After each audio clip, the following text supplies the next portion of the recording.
RFM Matin, il est 7h, le journal Ismaël Kamara, bonjour. Bonjour Babacar Fall.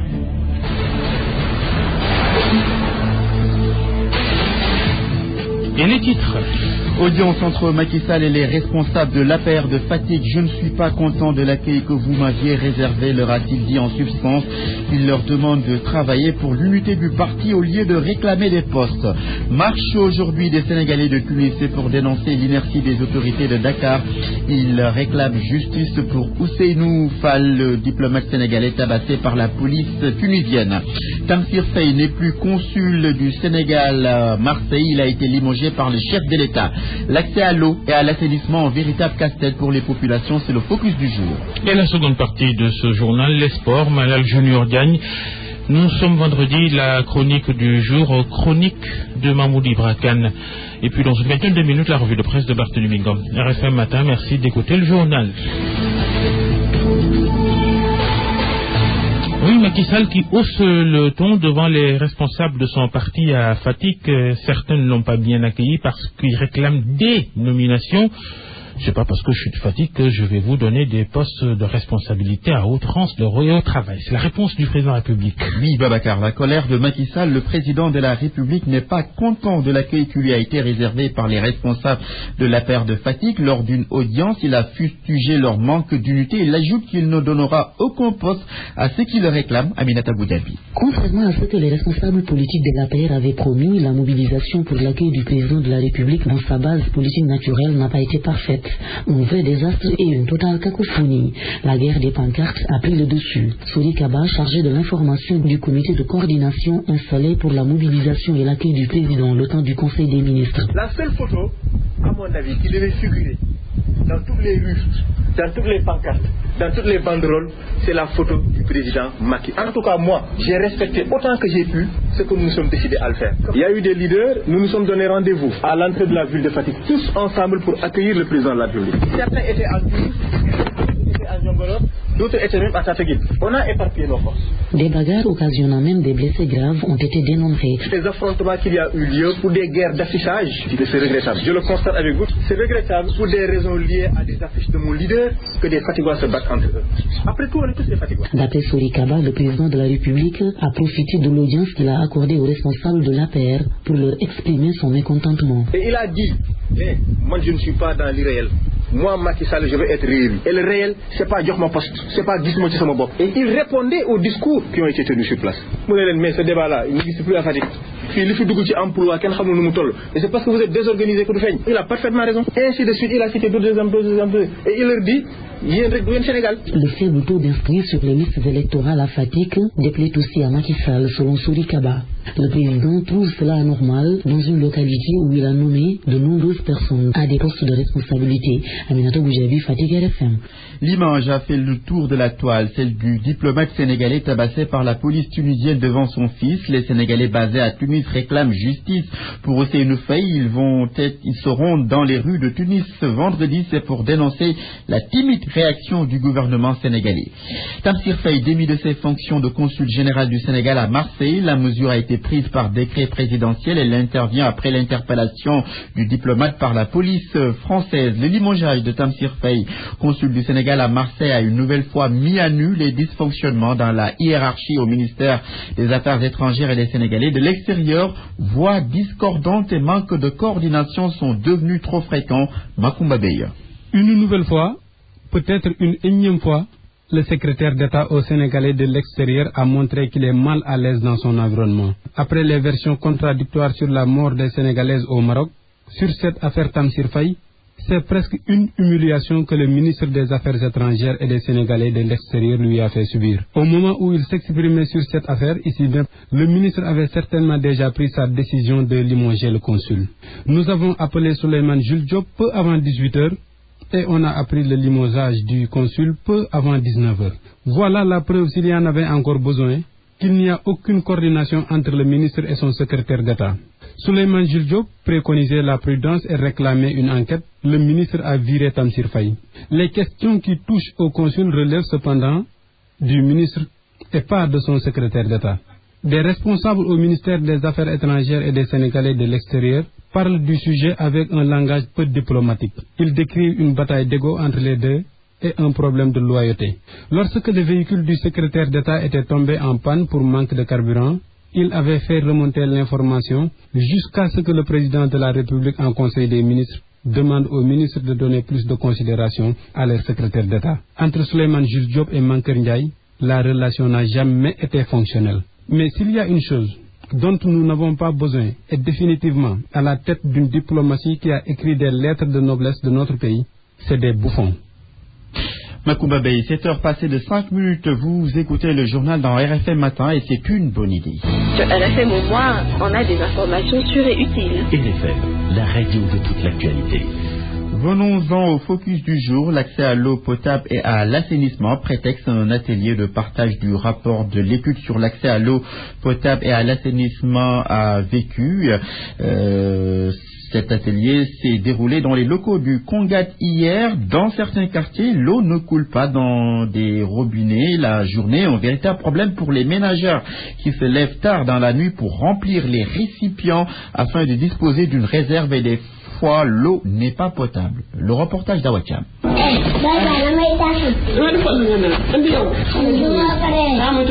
Un groupe d'enfants se dispute une bouteille d'eau fraîche. Leur grand-mère organise la distribution. Dans l'arrière-cour de leur domicile, des bouteilles, seaux et barils remplis d'eau. L'eau dans cette cité se fait désirer au point qu'elle perturbe le sommeil des habitants. On ne dort pas tellement que nous pensons à l'eau. On se lève à 4 heures du matin pour trouver de l'eau. Regarde ces récipients. Ce sont nos réserves comme ça. Vautré dans son fauteuil, John Gomin allait son bébé. Cette jeune dame n'en est pas pour autant tranquille. Il est difficile pour elle d'obtenir le liquide précieux au quotidien. Les camions-citernes viennent souvent à leur secours. Nous sommes éprouvés par le manque d'eau. Le matin rien, l'après-midi pareil. Nous nous levons à 5 heures du matin pour avoir de l'eau. Les citernes viennent nous aider des fois, mais l'eau de ces citernes, nous ne connaissons pas la provenance. C'est pas propre tout le temps. On ne sait pas pourquoi, mais cela fait longtemps que l'eau manque à la cité d'Amen. Il a du mal à comprendre. À Nord-Foire, l'eau manque. À Nord-Foire, cette carence devient pandémique. Ici, le peu d'eau qui leur parvient la nuit laisse à désirer des fois, selon cette dame. C'est dur de vivre à Nord-Foire. Autant, on n'avait pas ce problème d'eau, mais cela perdure. Moi, je n'arrive pas à comprendre. Pas plus tard que la semaine dernière, l'eau était rougeâtre. Vous savez, cette eau, on ne peut pas la boire, ni cuisiner avec. L'accès à l'eau, véritable problème dans certains quartiers de la capitale sénégalaise. Les habitants de ces zones souhaitent que la SDE fasse plus d'efforts pour que l'eau revienne de jour et de nuit. À Sédhiou, les quartiers en pleine extension font face à un problème d'assainissement faute de canaux d'évacuation des eaux de pluie. L'accès à l'eau potable y pose aussi problème. Lamine Ba. Il a du mal à comprendre. À Nord-Foire, l'eau manque. À Nord-Foire, cette carence devient pandémique. Ici, le peu d'eau qui leur parvient la nuit laisse à désirer des fois, selon cette dame. C'est dur de vivre à Nord-Foire. Autant, on n'avait pas ce problème d'eau, mais cela perdure. Moi, je n'arrive pas à comprendre. Pas plus tard que la semaine dernière, l'eau était rougeâtre. Vous savez, cette eau, on ne peut pas la boire, ni cuisiner avec. L'accès à l'eau, véritable problème dans certains quartiers de la capitale sénégalaise. Les habitants de ces zones souhaitent que la SDE fasse plus d'efforts pour que l'eau revienne de jour et de nuit. À Sédhiou, les quartiers en pleine extension font face à un problème d'assainissement faute de canaux d'évacuation des eaux de pluie. L'accès à l'eau potable y pose aussi problème. Lamine Ba. Debout devant son portail, le doigt pointé en direction d'une flaque d'eau stagnante entre les habitations de son quartier, Malan Sagnan, chef de ménage habitant le quartier Santassou, est prompt à décrier l'insalubrité qui sévit dans son coin. On passe toute la saison des pluies avec ces eaux-là ici. Il suffit simplement qu'il pleuve 5 minutes pour que l'eau nous empêche de partir. Ce sont des problèmes de santé dont on souffre ici. Et l'odeur aussi est nauséabonde. C'est vraiment dur à vivre ici. Dans ce nouveau quartier de Sédhiou en pleine extension, les habitants doivent, en plus de l'insalubrité, supporter l'absence d'eau potable. Dans une maison voisine à celle de notre précédent interlocuteur où nous nous sommes rendus, le chef de ménage puise l'eau d'un puits profond d'une 30aine de mètres. Boubacar Fati explique que le liquide est loin d'être potable. Il faut javeliser l'eau quotidiennement pour éviter de boire le liquide insalubre. On utilise les méthodes traditionnelles en javelisant l'eau ou bien en la décantant. Mais dans son voisinage, tout le monde n'a pas le réflexe complexe de prendre cette précaution. C'est pourquoi les conséquences se font sentir sur la santé des plus petits, selon ce père de famille habitant les environs. Il n'y a pas d'eau. Présentement, il y a des puits. Avec l'hivernage là, pratiquement l'eau n'est pas très propre à la consommation. Donc cela fait que les enfants sont souvent exposés à certaines maladies. Aujourd'hui, le cri de cœur des populations des nouveaux quartiers de Sédhiou est le même. Aux autorités de tout faire pour que nous puissions disposer de l'eau. Nous comptons vraiment sur la mairie pour qu'elle fasse son boulot. En attendant de voir ces vœux se réaliser, un système urgent de drainage des eaux de ruissellement s'impose pour mettre les populations à l'abri des maladies liées à l'hivernage. Lamine Bassé du Radio Futur Média. Le Sénégal a éteint les EMD en matière d'accès à l'eau potable en milieu rural, une précision du coordonnateur du PEPAM. Le programme d'eau potable et d'assainissement du millénaire, il souligne cependant qu'il reste encore un gap à combler. Amadou Diallo au téléphone avec Natégué. Si on s'en réfère aux performances enregistrées dans le cadre du PEPAM, vous savez que entre 2005 jusqu'en 2014, le gouvernement a mobilisé presque 215 milliards de francs CFA, rien que pour l'hydraulique rurale, dans le cadre du PEPAM. Et ces investissements importants ont permis au Sénégal d'arriver à un taux d'accès global donc de 84%, donc ce qui montre que des efforts importants ont été réalisés dans le sens d'atteindre les objectifs du millénaire pour le développement, aussi bien en milieu urbain qu'en milieu rural. Toutefois, il faut constater que si on s'en limite seulement aux localités, aux personnes qui sont servies, on est à 69,85%. Ça veut dire donc qu'il y a 30,15% qui n'a pas accès à l'eau potable ou bien est desservie à partir de puits modernes protégés. Donc à partir de ce moment, on peut considérer que des efforts importants ont été faits, mais il reste encore des défis très importants à régler. Et parmi ces défis, on peut noter effectivement la question de la qualité de l'eau, donc au niveau de la zone centre, au niveau de la zone sud, mais également il reste un problème lié à la couverture, parce que dans certaines zones, il y a effectivement un taux moyen qui est important, mais il y a des disparités. Par exemple, si vous prenez la région de Louga, on sait que le taux global est important, mais quand vous prenez le département de Linguère, le taux est très faible. Donc c'est des poches comme ça qu'il faut vraiment identifier et éviter à ce qu'on ait un taux moyen global qui soit satisfaisant à côté de poches où vraiment les taux d'accès sont très faibles.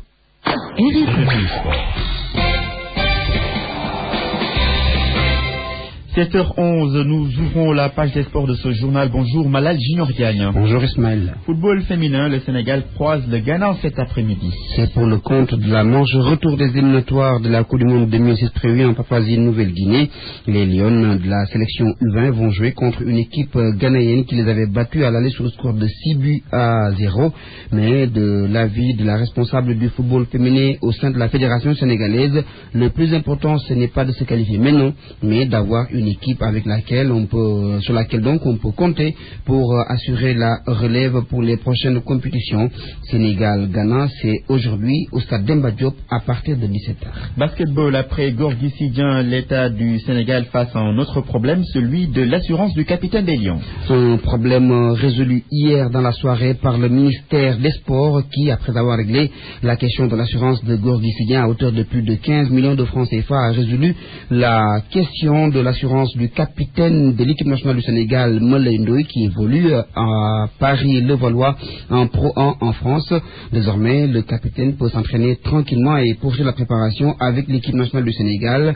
Maintenant, autre question à régler, celle de l'assurance collective pour le reste du groupe. Une question qui ne va pas tarder à trouver solution. Le basketball, donc, toujours chez les dames, après cette victoire des Duchesses, les étudiantes du BUC qui ont battu hier pour le compte des playoffs retour sur le score de 85-30 la Jeanne d'Arc de Dakar, une large victoire qui donc fait rêver l'entraîneur de l'équipe du Dakar University Club Maurice Kefal qui a déclaré au micro de Soda Cham vouloir tout gagner cette année. Je les souhaite d'être parmi les 12 et je vais tout faire pour les aider parce que ce sont mes filles, ce sont mes petites sœurs et elles ont d'énormes talents, elles peuvent rejoindre l'équipe nationale et en fonction de leur entraînement, je les utilise pas comme avant, parce que d'habitude, elles jouaient 40 000 ou 30, mais avec certains matchs, je les fais jouer 10 et je les fais reposer parce que l'entraîneur national a besoin d'elles et elles veulent jouer avec moi pendant les finales et après, on voudrait tous qu'elles soient à l'équipe nationale, c'est pour ça qu'on les ménage un peu. Donc, à noter également l'autre rencontre qui opposait les étudiants du Duc, cette fois-ci aux militaires de l'ASFA. Et pour une fois, les étudiants ont manqué de munitions face à la déferlante de l'équipe des forces armées. Score final 80 pour les militaires, 76 pour les étudiants du Duc. Lors de cette rencontre, un joueur de l'ASFA s'est illustré. Il s'agit de Hyacinthe Diop qui a mis 17 points. Il est actuellement parmi les joueurs en regroupement avec Chersar pour la préparation de l'Afrobasket 2015. À la fin de cette rencontre, il a prononcé ces mots au micro de notre reporter sur la cam. Ce match, c'était le match qui détermine notre qualification en demi-finale des playoffs. On avait eu le Duc en finale de Saint-Michel qui nous a battu et on s'est dit qu'il ne doit pas nous battre 2 fois de suite. C'était ça, on a joué ça et puis Dieu a fait qu'on a gagné. Parce que les entraînements sont plus durs à l'équipe nationale. On fait 2 à 3 séances par jour. Donc ça donne quelque chose, ça me donne des repères sur le terrain. Je m'entraîne sur le terrain, on joue ici. Donc c'est une bénéfice quoi. Très fier même d'être à l'équipe nationale. Je suis là-bas pour défendre les couleurs de mon pays. Très fier d'être à l'équipe nationale. International sénégalais de basketball, Hyacinthe Diop Navetan, on prépare la phase nationale à Kaolack. Et c'est donc pour la ville de Kaolack et celle de Diourbel. Et déjà, le comité d'organisation locale de Kaolack est à pied d'œuvre après donc un comité départemental de développement. Les acteurs du Navetan ont fait le point sur l'état de la préparation, mais également sur les sommes à trouver pour compléter le budget. Ibrahim Medjamé. Le DECAF de Kaolack est en plein dans les préparatifs des phases nationales, mais le budget de 35 millions qui doit être mis à sa disposition n'est pas encore entièrement disponible, renseigne Souleymane Tchoum. Il est le président de la structure départementale. Le budget qu'on nous a alloué s'élève à 35 millions, mais jusqu'à présent, on peine à recouvrer ce budget, mais néanmoins, on a des promesses fermes et nous pensons que les collectivités locales qu'on a saisies par rapport à la question, notamment la mairie de Kaolack et le conseil départemental de Kaolack, qui nous ont donné des promesses vraiment encourageantes. Au total, ces ASC sont attendus pour cette compétition à Kaolack et il faudra trouver des logements pour les évêchés.